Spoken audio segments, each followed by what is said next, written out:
Beneath the rolling hills and storm-shaped coast of the British Isles, ancient monuments rise from the earth with a quiet assurance that unsettles easy explanations. Stone circles aligned to low winter suns, underground chambers built with startling accuracy, villages preserved beneath drifting sand, and tombs balanced on stones that seem to defy gravity all speak to a deep past shaped by people without metal tools or written language. Yet their understanding of structure, landscape, and celestial rhythm often appears more refined than we expect. The questions persist because the evidence refuses to settle. How such precision was achieved, why distant sites echo one another in form and alignment, why timelines do not always fit neat developmental models, and what purposes these places truly served. Perhaps the most elusive clues are not missing at all, but embedded in ways of thinking we no longer easily recognize. In the gentle rise of the Boyne Valley, where morning mist drifts low across the grass before color returns to land, Newgrange rests in a posture of immense patience. Its mound of pale quartz and dark stone forms a deliberate threshold between earth and sky, its presence neither dominating nor receding, but holding its place as it has for more than 5 millennia. The long passage within is aligned to the winter solstice sunrise, when light enters through a narrow roof box and travels slowly along the stone floor, illuminating the chamber at the heart of the mound. The effect is brief, precise, and profoundly intentional, raising immediate questions about how a Neolithic community, dispersed across small farms and timbered dwellings, accumulated the knowledge and coordination required to shape a monument so closely tied to the movement of the sun. Inside, the core-belled chamber rises in a careful spiral of stone, each layer leaning inward until it meets a capstone that has remained watertight for thousands of years. The engineering is restrained yet exacting, revealing an intimate understanding of weight, balance, and material behavior. At the entrance, spirals carved into the great curbstone unfold in slow curves, their grooves still legible despite centuries of weathering. These motifs resist simple explanation. They may trace cycles of time, mark transitions between worlds, or represent ideas whose symbolic grammar has long since faded. What is clear is that they were carved with deliberation, not ornament for its own sake, but part of a larger visual language shared across the region. Excavations have revealed antler picks, bone tools, beads of quartz, pottery fragments, and cremated human remains carefully placed within the chamber. Together, they suggest a society capable of planning, ritual organization, and sustained communal effort. Yet the material record also introduces contradictions. Evidence points to phases of rebuilding and modification that do not always align neatly with the monument's astronomical function, implying that Newgrange may have evolved over time rather than emerging fully formed from a single vision. The white quartz facade seen today remains a subject of debate, with some scholars arguing it once formed a gleaming wall, and others suggesting it lay spread across a forecourt, meaning the monument's original appearance may have been very different from what visitors now see. The roof box itself complicates interpretation further. Its precision allows sunlight to enter only during a narrow window around the solstice, implying a ritual calendar anchored to specific moments of a year. Yet there is no direct evidence explaining how such calendrical knowledge was transmitted. Whether it arose from generations of careful observation, from oral traditions carried across regions, or from shared cosmological frameworks remains unknown. Nearby monuments, such as Nauf and Dalf, reinforce this uncertainty. They share architectural features with Newgrange, but differ in orientation, passage design, and decorative emphasis, suggesting experimentation rather than adherence to a rigid blueprint. Stone sourcing adds another layer of complexity. While much of Newgrange is built from local stone, some granite and quartz came from considerable distances, transported across rivers and uneven terrain. The reasons for selecting particular materials remain speculative. Practical considerations, symbolic associations, and visual impact may all play a role, but no single explanation accounts for every choice. The carved motifs themselves echo designs found at other Atlantic European sites, hinting at shared symbolic traditions that stretched along coastal and riverine routes, even as their precise meanings remain elusive. Acoustic studies reveal that sound resonates within the chamber in ways that may have enhanced chanting, drumming, or storytelling, though whether this effect was intentional or incidental is impossible to determine. Environmental data shows that the surrounding landscape underwent cycles of clearance and regrowth during the period of construction, and animal remains nearby suggest episodes of selective deposition that may reflect feasting or ritual gatherings. Yet, without written testimony, interpretation depends entirely on patterns rather than explicit belief systems. Debates over labor organization underscore this ambiguity. Some researchers argue that constructing new grange would have required coordinated effort by hundreds of people over relatively short periods, implying strong leadership or shared ideological motivation. Others suggest that smaller groups working intermittently across generations could have achieved the same result, pointing to continuity rather than central authority. Radiocarbon dating firmly places a monument around 3,200 BCE, older than Stonehenge and the Egyptian pyramids, situating it within a broader Atlantic Neolithic world, increasingly recognized for its maritime connections. Even so, no definitive explanation clarifies why this particular valley became the focus of such monumental ambition. Inside the chamber, 3 recesses curve outward like petals, each shaped with care yet revealing nothing conclusive about their specific use. Traces of fire, bone, and faint pigment suggest activity, but not its full context. Even the celebrated alignment carries uncertainties. Changes in horizon over millennia, shifting vegetation, and evolving ritual practices may all have altered how the monument functioned across time. Models and reconstructions offer insight, but each rests on assumptions that remain open to debate. As evening settles over the Boyne Valley, shadows gather across the mound's quartz surface, and the passage returns to darkness. New Grange endures not as a solved puzzle, but as a monument whose power lies in its refusal to collapse into a single explanation. It suggests a way of thinking that blended observation, memory, community, and landscape into a coherent whole, one that modern inquiry could approach only with care. Its stones do not demand certainty. They invite attention, reminding us that the past may be most truthful where it remains just beyond complete understanding. Sensing that beyond its measurable dimensions lies a quieter question about why this place, at this moment in prehistory, became a vessel for intentions that still glimmer just beyond certainty. Along the wind-scoured edge of mainland Orkney, where the Atlantic presses steadily against sandstone cliffs and the sky opens into a wide, pale arc broken only by seabirds, Skara Brae rests low in the land, as if revealed by time rather than constructed to withstand it. Its stone-walled rooms emerge in the dunes with an almost understated confidence, their forms shaped less by display than by use. Hearths sit at the center of each house. Stone shelves line the walls, and narrow passageways link dwellings in a pattern that suggests both care and continuity. At first glance, the village feels calm, ordered, and familiar, offering an unusually intimate view of Neolithic domestic life. Yet this apparent simplicity soon gives way to deeper uncertainty. The village's extraordinary preservation raises questions about how a community living so close to a volatile shoreline sustained itself through harsh winters, salt-laden winds, and shifting sands. The houses, partly sunk in the ground for insulation, reveal a precise understanding of shelter, with beds, storage boxes, and hearths arranged according to a shared logic. At the same time, subtle variations in layout and orientation complicate any idea of rigid planning. Some rooms are slightly larger, others modified or rebuilt, hinting at changes in household needs or social arrangements over generations.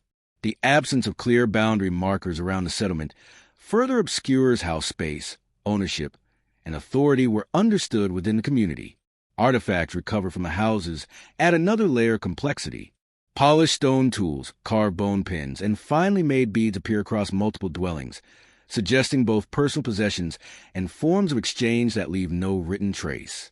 Midden deposits rich in shellfish remains and fish bones point to a diet closely tied to the sea, yet the presence of barley, cattle, and red deer indicates a mixed subsistence strategy that seems remarkably resilient for such an exposed location. Pollen records from nearby cores reveal gradual environmental change, with grasslands giving way to heath and soils thinning over time. How these shifts affected farming, grazing, and daily routines remains debated, as does their role in the village's eventual abandonment. Some researchers argue that deteriorating climate conditions in the late Neolithic made life increasingly difficult, citing evidence of cooler, wetter phases. Others point to signs that environmental stress alone cannot explain the village's end. Certain structures appear to have been deliberately closed, most notably one house whose entrance was carefully blocked, suggesting a ritualized departure rather than sudden collapse or forced abandonment. The final occupation layers show little evidence of violence or haste, implying a quiet conclusion whose reasons remain elusive. Stone objects in size with linear patterns and curves deepen the mystery. Their motifs echo designs found elsewhere in Orkney, yet offer no definitive explanation of meaning or function. Small gaming stones and decorative items invite interpretations ranging from leisure to symbolism, each plausible but incomplete. Even the stone dressers so often highlighted as focal points within the houses resist certainty, where patterns suggest frequent handling, but whether they displayed tools, stored valued objects, or held offerings remains unknown. Skara Bray's long occupation, lasting centuries, contrasts sharply with the suddenness of its abandonment. Its exceptional preservation, the result of rapid burial by sand, may freeze a settlement at a particular moment, giving an impression of uniformity that did not fully reflect its lived complexity. Comparisons with nearby sites such as Barnhouse and the Ness of Brodger hint at broader connections between domestic life and ceremonial gathering places across Orkney. Shared pottery styles and architectural features suggest interaction, yet whether these relationships were cooperative, hierarchical, or episodic remains uncertain. The narrow, covered passageways linking houses are often cited as evidence of close communal ties, but they may just as easily reflect practical responses to winter storms. Hearths, commonly interpreted as family centers, could also have functioned as shared spaces for craft work, storytelling, or ritual activities, blurring distinctions between domestic and communal life. As coastal erosion continues to expose and threaten the site, new surveys hint at additional structures beyond the visible core, raising the possibility that Skara Bray represents only part of a larger, more complex settlement whose full extent may never be fully recovered. When evening light settles across the low doorways and Atlantic winds sweep uninterrupted along the stone passages, the village seems to return to its long rhythm of concealment and exposure. It offers an intimate glimpse into lives shaped by skill, cooperation, and adaptation, yet withholds definitive explanations, as if its builders left behind a record detailed enough to invite understanding, but incomplete enough to remind us that its deeper meanings remain just beyond reach, carried quietly on the wind. Far to the west, on the Isle of Lewis, where heather-covered land stretches toward distant hills beneath an immense sky, the Callanish stones rise in a geometry that feels both commanding and restrained. Tall, weathered pillars stand in soft gray tones, arranged in a cross-like formation that converges on a central circle. At first, the monument appears simply monumental, a stark contrast to the low domestic spaces of Orkney. Yet movement among the stones reveals subtler intentions embedded in their placement. Sightlines extend toward surrounding hills and celestial paths, creating relationships between stone, horizon, and sky that feel deliberate without being prescriptive. Radiocarbon dates from peat layers surrounding fallen stones indicate that the complex was built and used over several centuries, allowing practices to evolve gradually rather than conform to a single fixed purpose. Pottery fragments and traces of hearths nearby suggest gatherings that may have blended ceremony with everyday activity, though the scale and nature of these events remain uncertain. The long avenue of stones extending northward, formed by parallel rows, has often been interpreted as a processional route, yet erosion, missing stones, and later peat accumulation complicate any precise reconstruction, leaving open the question of how movement through the site was originally experienced. The central circle itself anchors the arrangement without revealing its role. It may have served as a focal point for gatherings, observation, or symbolic orientation, but its meaning cannot be isolated from the surrounding landscape. The stones interact with lunar cycles, seasonal light, and the contours of the land in ways that suggest sustained observation rather than rigid calculation. Like Newgrange and Skara Bray, Callanish resists reduction to a single function. Its power lies in how it binds human presence to land and sky, creating a space where time, movement, and memory intersect without leaving explicit instructions behind. Standing among the stones as the wind moves through their gaps and light shifts across their surfaces, it becomes clear that their significance may not rest in answers we can fully recover. Instead, they point toward ways of understanding the world that emphasize alignment, recurrence, and relationship over permanence or explanation. Across the British Isles, from buried villages to towering stone circles, these monuments persist not as riddles to be solved once for all, but as invitations to notice how deeply earlier communities listened to their landscapes, and how much of that language still waits, quietly, for us to learn how to hear. And although some alignments appear to correspond with lunar standstill positions, the extreme northern and southern points of the moon's rising and setting across its 18.6-year cycle, debate persists over how deliberate these correspondences truly were. The visible horizon has shifted subtly over millennia through erosion, peak growth, and changes in vegetation, complicating any attempt to reconstruct what prehistoric observers actually saw. While it is entirely plausible that early farming communities tracked long-term celestial patterns through careful observation and oral transmission, the absence of written records leaves intention difficult to prove. What remains is a convergence of possibility, rather than certainty, where astronomy, symbolism, and landscape may have overlapped without conforming to modern expectations of precision. Excavations beneath the central area revealed the remnants of a small stone-built chamber once covered by a low mound, now long eroded. Its scale is strikingly modest, too small to function as a grand tomb, yet too carefully constructed to be dismissed as incidental. The absence of substantial human remains complicates interpretation further, suggesting that the structure may have held symbolic significance rather than serving as a primary burial place. This ambiguity raises broader questions about how mortuary practices intersected with the surrounding stone settings, and whether commemoration, ritual marking, or cosmological reference mattered more than interment itself. Environmental data adds another layer of nuance. Pollen sequences from surrounding moorland indicate that at the time of construction the landscape was more open than it is today, shaped by managed grazing and repeated cultivation. This implies an active, organized community deeply engaged with its environment. Yet the later spread of peat gradually altered the terrain, obscuring sight lines, swallowing lower stones, and changing how the monument would have been approached or experienced over time. These slow transformations complicate efforts to separate original intention from later perception, reminding us that the monument's meaning may have shifted alongside the land itself.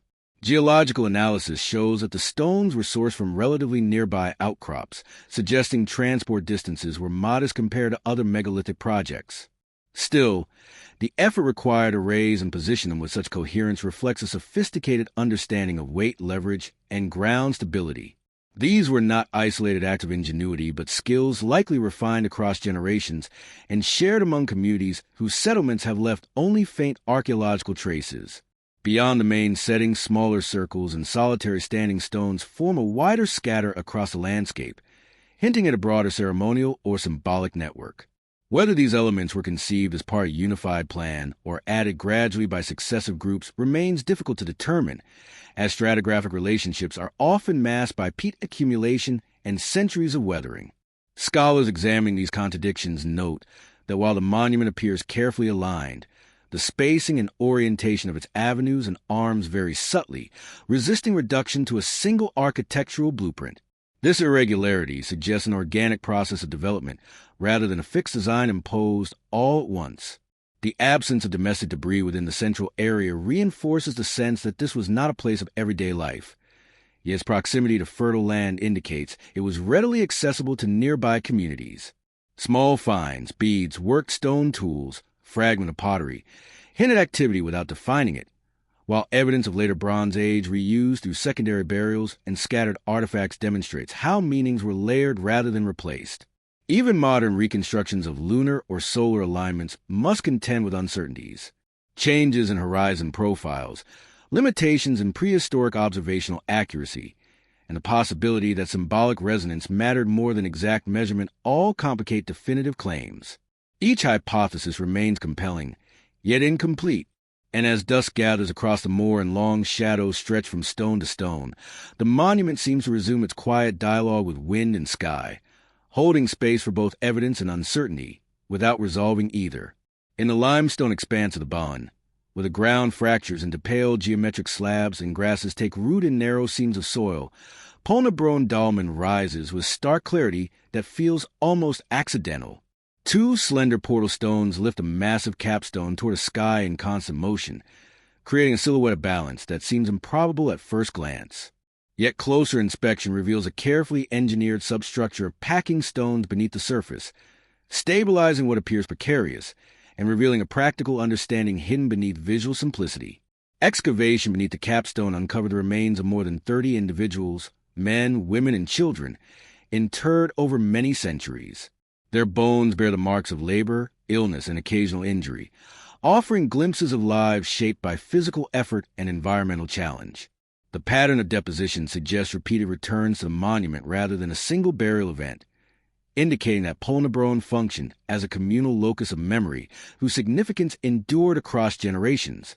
Yet the motivations guiding these practices remain only partially visible, obscured by the fragmentary condition of the remains and the limited survival of associated materials. Grave goods were sparse and unevenly distributed. Pottery fragments, polished bone pins, and small beads point to ritual acts that were modest rather than ostentatious, and not uniformly applied.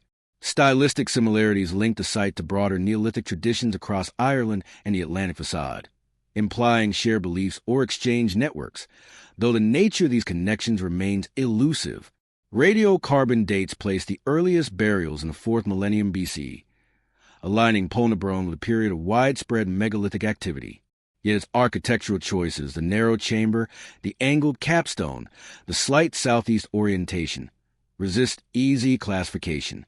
No two portal tombs are quite alike, and Polnebron's proportions and placement on a gently sloping ridge with expansive views across the band suggests localized decisions shaped by both terrain and tradition.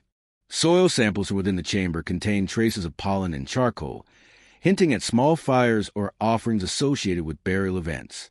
But the open structure of the monument exposes it to taphonomic processes that complicate interpretation. Bones and artifacts may have shifted long before excavation, displaced by animals, weather, or human reuse, creating tension between what survives and what was originally placed. The capstone itself shows no signs of shaping, implying it was selected as a naturally split slab from the surrounding bedrock. How it was transported across the uneven limestone pavement remains uncertain, whether through levering, rolling, or incremental lifting, all plausible yet unprovable. The lack of obvious quarry scars nearby suggests that suitable stones were not abundant, adding further weight to the choice of location. Environmental studies indicate that the Band during the Neolithic was not the stark limestone landscape seen today, but a mosaic of grassland and light woodland gradually transformed by grazing and soil erosion. This shift complicates interpretations of how the monument interacted with its surroundings. What now stands exposed against open rock may once have been framed by vegetation that shaped approach routes, sight lines, and ritual movement in ways no longer visible. Comparisons with other Irish portal tombs reveal shared principles but also striking divergences. Polnebron's elongated chamber and low entrance would have required mourners to stoop or crawl, an embodied action that may have carried symbolic weight, reinforcing transitions between the world of the living and the domain of the dead. Standing before the dolmen as clouds move quickly across the Bund sky, it becomes clear that its enduring power lies not in dramatic scale, but in restraint. It balances mass and void, permanence and exposure, clarity and uncertainty. Like the stone circles in villages elsewhere across the British Isles, it resists final explanation. Its builders left behind a structure precise enough to command attention, yet open enough to accommodate shifting meanings over centuries. And in that openness, the monument continues to speak softly, inviting reflection rather than answers, holding its place between what archaeology can describe and what remains, quietly, just beyond reach. An act that may once have carried symbolic weight, yet left no trace that can be read with certainty. The repeated, long-term use of the tomb stands in contrast to other sites where burial appears episodic or confined to short spans, raising the possibility that this place served multiple communities or a single group whose traditions endured across many generations. Osteological analysis reveals a mixed picture of life in the Neolithic.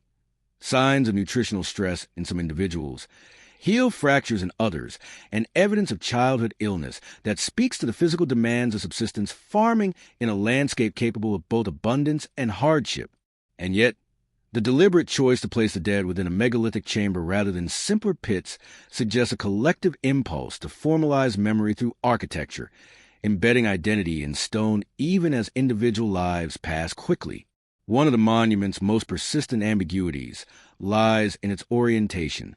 It aligns loosely toward the rising sun, but without the precision seen at some passage tombs, prompting debate over whether the direction reflects astronomical awareness, a response to surrounding landmarks, or simply the practical constraints of building on stable bedrock. Each explanation remains plausible, none definitive. Erosion has exposed the structure far more starkly than it would have appeared in antiquity, and modern stabilization efforts, though careful, introduce further uncertainty. Packing stones may once have altered the chamber's height or silhouette, reminding researchers that even minimal intervention subtly reshapes interpretation. The Ben's geology, sculpted by glaciation and time, channels wind and sound in ways that lend the site an atmosphere often described as otherworldly. Yet that impression belongs as much to the present landscape as to the past, and the emotional resonance felt today may differ sharply from the experience of those who first raised the stones. As evening settles and the limestone takes on a muted glow, the dolmen casts a long, angled shadow across the fractured pavement, withdrawing once more into the terrain that has both preserved and transformed it. What remains is a record detailed enough to support careful narratives, yet incomplete enough to keep its earliest intentions just beyond full comprehension. It stands as a reminder that even when evidence is abundant, meaning can remain open, held gently between stone, memory, and unanswered possibility. On a hilltop overlooking the waters of Loch Swilly and Loch Foyle, where shifting light traces the folds of Donegal's uplands, and wind moves steadily across heather and stone, the Grianan rises in concentric curves that at first glance appear purely defensive. A dry stone ring fort set with quiet authority above the surrounding land. Yet as the step terraces encircling its interior come into focus, the structure begins to suggest purposes more layered than fortification alone. Its elevated position offers not only protection but visibility, transforming the site into a landmark as much as a refuge. Archaeological investigation has revealed that beneath the early medieval walls lies an older rampart, partly earthen and partly stone, pushing the site's origins deeper into prehistory and complicating any straightforward chronology. Excavations have uncovered traces of deposits and structural features that may predate the visible fort by centuries, though their fragmentary nature keeps conclusions tentative. Early Irish texts that refer to a royal seat of the northern Ui Neil add further complexity, blending political memory with legend and leaving scholars to disentangle symbolic tradition from architectural fact. The dry stone construction, with inward tapering walls built in carefully laid horizontal courses, reflects skilled craftsmanship and sustained labor. Interior stairways winding between tiers suggest that the ramparts once formed accessible platforms, perhaps used for observation, assembly, or ceremonial display. Yet the absence of roof buildings within the enclosure complicates assumptions about permanent occupation. Weathered stone surfaces and worn steps point to long exposure rather than continuous habitation, while 19th century reconstruction efforts, guided by antiquarian interpretation, introduce subtle uncertainties about how closely the present form reflects its earlier height and configuration. Environmental evidence from surrounding slopes indicates cycles of woodland clearance and pastoral use consistent with both Iron Age and early medieval activity. But overlapping signatures offer no single moment when a hilltop definitively shifted from ritual landscape to fortified seat. The persistence of earlier ramparts beneath the main enclosure suggests repeated reuse and reinterpretation, each generation layering new meaning onto an already significant place. Its commanding view across waterways that once served as routes of communication and conflict implies strategic value, yet the near circular precision of the walls and a lack of unequivocal martial debris leave open the possibility that symbolic authority mattered as much as defense. Scattered finds in the surrounding area, fragments of metalwork, stone tools, and domestic pottery suggest intermittent visitation rather than dense settlement. Early accounts describing the fort's destruction in the 12th century attribute it to political reprisal, but archaeological confirmation remains elusive. Evidence for deliberate dismantling intersects with natural collapse and later rebuilding, allowing multiple interpretations to coexist. The striking contrast between the fort's imposing walls and the scarcity of domestic remains within them hints that its significance may have lain in gatherings, proclamations, or ritualized presence rather than daily life. Outer ramparts, now eroded, encircle the hilltop and point to earlier enclosures whose relationships to the main fort remain only partially understood. Stratigraphic studies suggest pre-ring fort origins, but dating these features has proven difficult, and their functions may have shifted over time from ceremonial boundary to defensive earthwork to territorial marker. Even the name itself, often linked to notions of sunlight or royal presence, offers only a partial clue, shaped by linguistic change and later interpretation rather than secure ancient meaning. As light moves across the hill and the surrounding lakes catch the sky's reflection, the Grianan settles into a quiet stillness that resists simple classification. It stands not as a single statement frozen in time, but as a place repeatedly claimed, reshaped, and remembered. Its stones preserve the outline of authority and continuity, while the gaps between them hold unanswered questions about how power, ritual, and landscape once converged on this height above the shifting world below. As researchers look more closely at the masonry, subtle variations in stone size, dressing, and construction technique begin to emerge.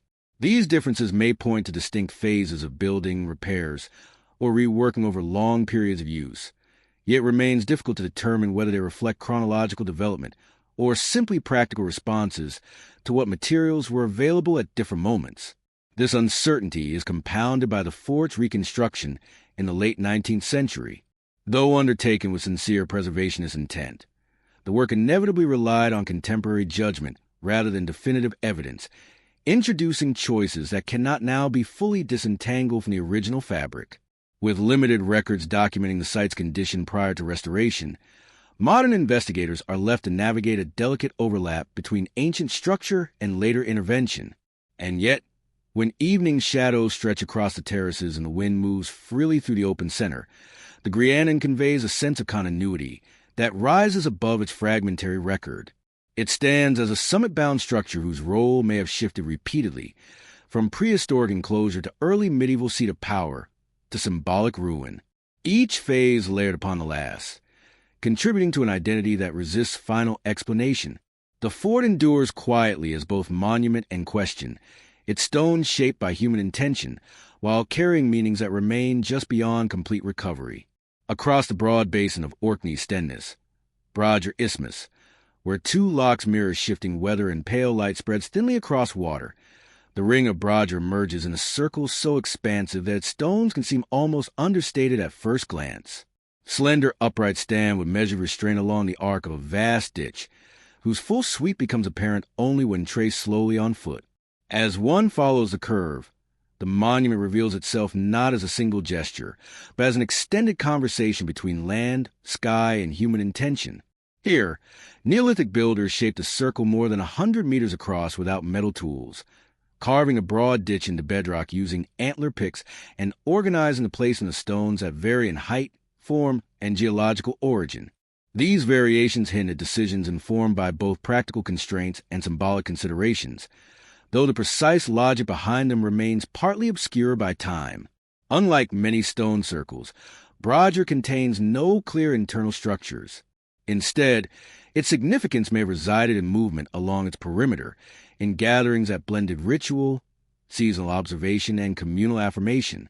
The scarcity of artifacts within the ring challenges firm conclusions, reminding archaeologists that absence in the record does not necessarily mean absence of activity. Radiocarbon dates from the surrounding landscape place the circle firmly in the later Neolithic, a period when Orkney saw an extraordinary flourishing of communal architecture. Yet the ring's relationship to nearby monuments, the standing stones of Stenness, Maeshowe, and the extensive settlement at the Ness of Brodger, remains an open question.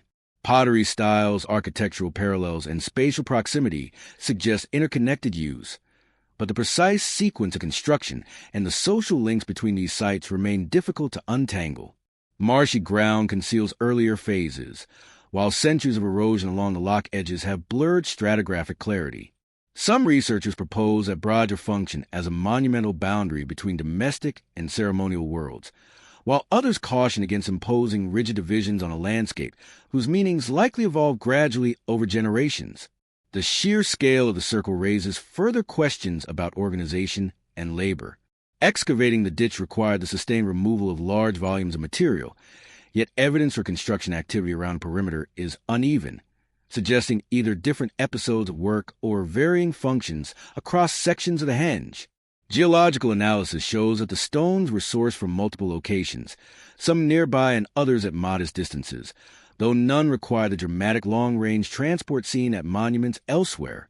Their differing shapes, slender lozenges, broad slabs, irregular columns, have prompted suggestions of symbolic representation, but the absence of carvings or standardized shaping limits certainty, leaving the circle to communicate primarily through its scale and placement. Excavations near the ring have uncovered hearths, stone tools, and pottery fragments, traces of activity close enough to imply repeated visits or gatherings. Whether these reflect ritual feasting, maintenance of the site, or more routine use of the surrounding landscape remains unresolved. One persistent ambiguity concerns the number of stones originally standing, estimated somewhere between 48 and 60. Missing sockets, later disturbances, and the challenge of distinguishing ancient removals from natural decay mean that multiple reconstructions remain plausible, with no definitive version to settle the question. Environmental studies of the isthmus suggest that it was once drier, with broader expanses of land linking monuments that now appear separated by water. This implies that Neolithic builders may have perceived the landscape very differently, its pathways, sightlines, and spatial relationships altered over millennia by rising water levels. Such changes complicate modern attempts to understand alignments or ceremonial routes between sites. The orientation of the ring has drawn interest for potential astronomical associations, particularly lunar and solstitial events. Yet the scale of the circle and the variability in stone placement make precise alignments difficult to demonstrate conclusively. Many scholars note that symbolic resonance need not depend on exact celestial targeting. Broad seasonal markers or relationships to horizon features may have held equal significance. Viewed in cross-section, the ditch reveals clean cuts into bedrock, indicating deliberate shaping rather than casual excavation. The absence of banks or ramparts distinguishes Brodger from defensive or enclosed structures, reinforcing the idea that its boundary was conceptual rather than protective, a threshold marked by descent and ascent. How this transition was understood culturally remains unknowable. Microscopic residues within ditch deposits show traces of charcoal and small animal remains, but these are too sparse and disturbed to define specific activities with confidence. Connections to the Ness of Brodger, with its monumental buildings, decorated stone slabs, and dense occupation layers, invite speculation that the ring formed part of a wider ceremonial network. Yet the chronological relationship between these sites is complex, with dates overlapping but not aligning neatly enough to confirm direct coordination. And so the ring of Brodger remains poised between clarity and uncertainty, its vast circle anchoring a landscape of extraordinary human investment while withholding definitive answers, standing as a quiet testament to communal effort, shifting meaning, and the enduring dialogue between people and place. The variability in pottery styles scattered across the isthmus hints at shifting practices rather than a single, fixed cultural program. Even the stones themselves complicate interpretation, their surfaces slowly fluted by centuries of wind-borne salt and rain.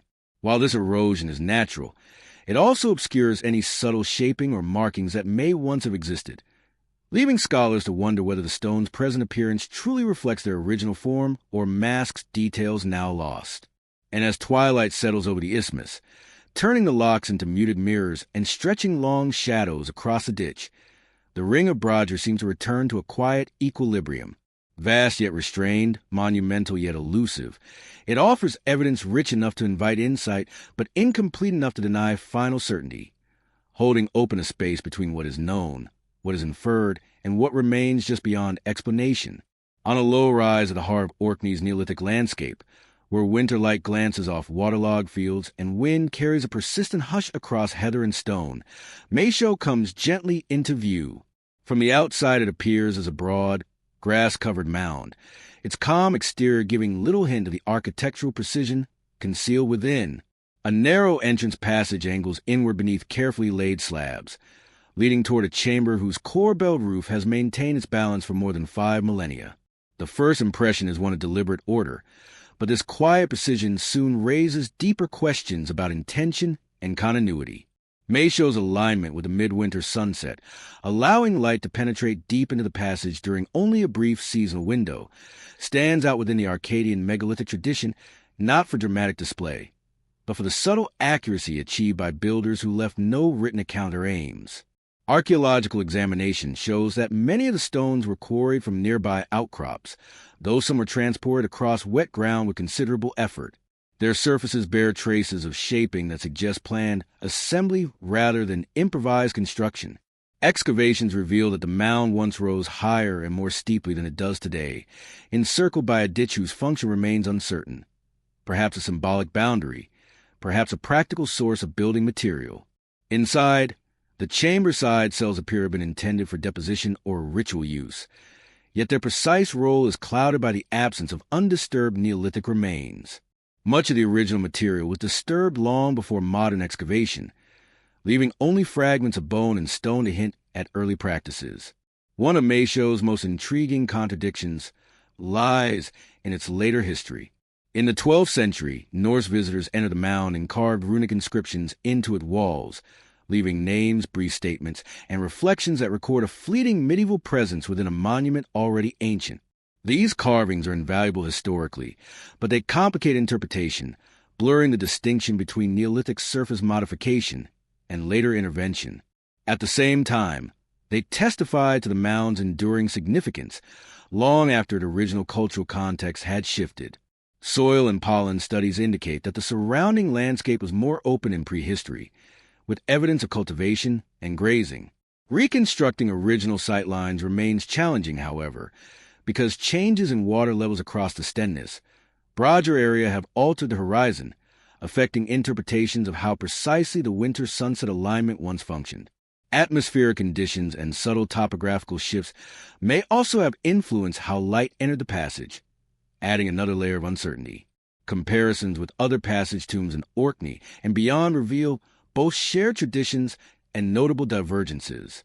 Core bell chambers are common, but Meisho's proportions, height, and extended passage distinguish it, suggesting either a regional elaboration of a widespread idea or a localized architectural evolution refined over generations. The absence of transitional structures nearby makes it difficult to trace this development clearly, though structural analysis shows a sophisticated understanding of weight distribution and water management. The slight incline of the passage and the layered construction of the mound would have helped limit water infiltration, even if later excavations and 19th century clearance introduced small uncertainties into how effectively the original design performed. The stones of the chamber show weathering patterns that predate medieval entry, indicating long exposure to internal humidity cycles. Residues found in crevices, traces of soot-minute charcoal flecks, and tiny bone fragments suggest that firelight or lamps may have been used inside, though the scale and purpose of such illumination remain unknown.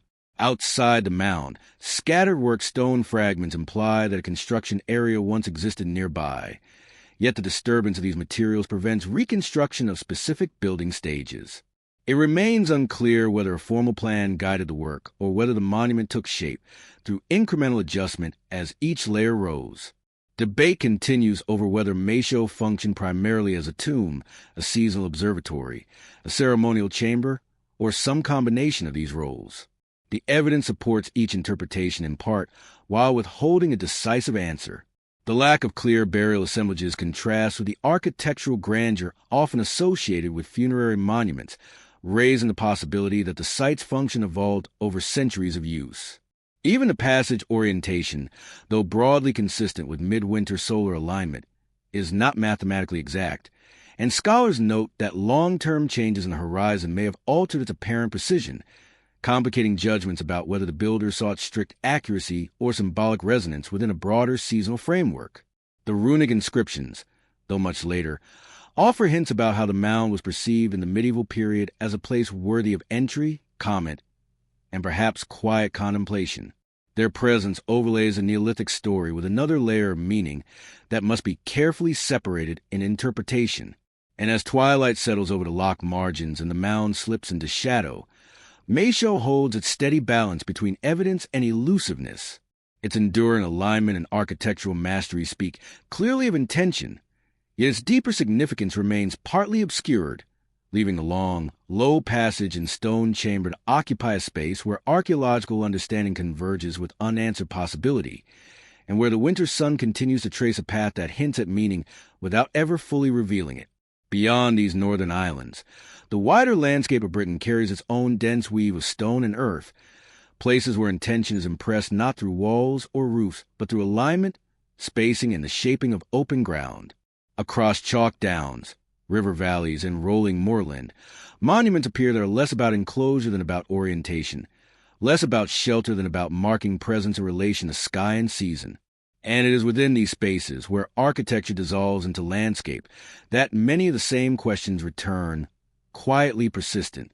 On the Salisbury Plain, where the land stretches wide and the horizon sits low, Stonehenge rises not abruptly but gradually, its trilithons emerging from the grass as though the ground itself has learned to stand.